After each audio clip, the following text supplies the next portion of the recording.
জন্য শত্রু বানিয়ে দিয়েছি। শায়াতিনাল ইনসি ওয়াল জিন্নে, শয়তান এবং জিন, শয়তান মানুষ, শয়তান জিন এবং মানুষের মধ্য থেকে প্রত্যেক নবীর জন্য আমি কতগুলা দুশ্মন, কতগুলা শত্রু তৈরি করে দিয়েছি। ইউহি বাদুকুম ইলা বাদিন যুখরুফাল কওলি গুরুরা, জিন শয়তান মানুষ শয়তান যারা নবীদের শত্রু, নবীদের পিছনে লেগে থাকে, তারা একজন আরেকজনকে পরিচিত করে, একজন আরেকজনের সাথে পরামর্শ করে, একজন আরেকজনকে বিভিন্ন কথাবার্তা বলার মাধ্যমে তারা একজন আরেকজনকে পরিচিত করে, একদল আরেক দলকে পরিচিত করে, পরামর্শ করে, বিভিন্ন বিষয়ে তারা পরামর্শের মাধ্যমে নবীদের পিছনে লেগে থাকার, নবীদেরকে কষ্ট দেওয়ার, নবীদের মিশনকে নস্যাৎ করার জন্য বিভিন্ন ওয়েতে তারা চমকপ্রদ কথাবার্তার মাধ্যমে এক সম্প্রদায় আরেক সম্প্রদায়কে, এক দল আরেক দলকে, একজন আরেকজনকে পরিচিত করে। উচ্চ আওয়াজ বলি নাউজুবিল্লাহ। কাদের বিরুদ্ধে?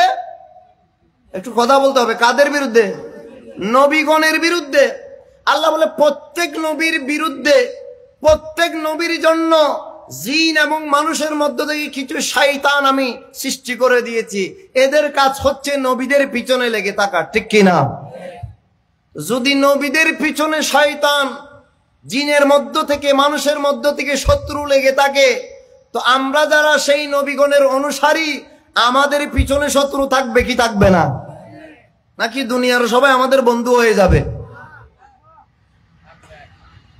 আচ্ছা আসুন আয়াতের ব্যাখ্যায় যাই। তাফসীর ইবনে কাসির, যে তাফসীর কওমি গণনার আলেম উলামা, সুন্নি গণনার আলেম উলামা, জামাত ইসলামের যারা অনুসারী, প্রত্যেক গণনার উলামায়ে কেরামের কাছে যে তাফসীর গ্রহণযোগ্য, ওটাকে তাফসীর ইবনে কাসির বলা হয়। আরো গ্রহণযোগ্য কিতাব আছে তাফসীরের, তবে ইবনে কাসিরটা আমাদের বিপক্ষে যারা, ওনাদের কাছে একটু বেশি গ্রান্টেড, গ্রহণযোগ্য বেশি।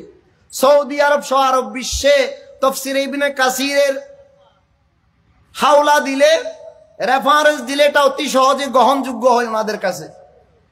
সেই তাফসীর ইবনে কাসির সহ অসংখ্য তাফসীরের মধ্যে এই আয়াতের ব্যাখ্যায় এসেছে।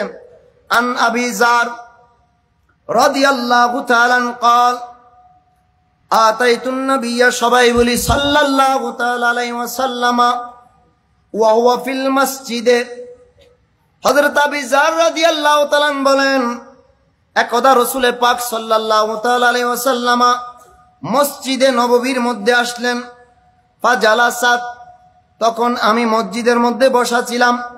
ফাকালা ইয়া আবা যার রাদিয়াল্লাহু তাআলা, আমার নবী আবি যার রাদিয়াল্লাহু তাআলাকে বললেন, হাল সাল্লাইতা, ও আবি যার তুমি কি নামাজ আদায় করেছো, নামাজ পড়েছো? কুলতু লা, তখন আবি যার রাদিয়াল্লাহু তাআলা বলেন, না ইয়া রাসূলুল্লাহ, আমি নামাজ পড়ি নাই। আমার নবী বলেন, ক্বাল কুম ফাসাল্লা, দাঁড়াও এবং নামাজ আদায় করো। হযরত আবি যার রাদিয়াল্লাহু তাআলা বলেন, আমি দাঁড়ালাম, নামাজ আদায় করলাম, অতবার বসে গেলাম। ফাকালা ইয়া আবা যার, হযরত আবি যার রাদিয়াল্লাহু তাআলা বলেন, এরপরে আমার নবী বললেন, তাউযু বিল্লাহি মিন শাররিশ শায়াতিনিল ইনসি ওয়াল জিন্নে, ও আবি যার নামাজ পড়ার পর আল্লাহর কাছে আশ্রয় প্রার্থনা করো জিন শয়তান এবং মানুষ শয়তানের কাছ থেকে। উচ্চ আওয়াজে বলি সুবহানাল্লাহ। আল্লাহর কাছে আশ্রয় প্রার্থনা করো জিন শয়তান এবং কোন শয়তান? কথা বলেন না। জিন শয়তান এবং মানুষ শয়তান, কি বলো রিয়াজার আগের মত রহম, জিন শয়তান এবং মানুষ শয়তান থেকে আশ্রয় প্রার্থনা করো। আবি যার রাদিয়াল্লাহু তাআলা বলেন, এই কথা শোনার পর আমার নবী তে কল, কুলতু ইয়া রাসূলুল্লাহি সাল্লাল্লাহু আলাইহি ওয়াসাল্লাম ওয়াল ইনসু শায়াতিন, ইয়া রাসূলুল্লাহ মানুষের মধ্যেও কি শয়তান আছে? ইয়া রাসূলুল্লাহ মানুষের মধ্যেও কি শয়তান আছে? কাল, আমার নবী বলেন, আম, হ্যাঁ হ্যাঁ মানুষের মধ্যেও শয়তান আছে। তাহলে জিনের মধ্যেও শয়তান আছে, মানুষের মধ্যেও শয়তান আছে। তো শয়তানের কাজ কি মাহফিলে আসা না না আসা?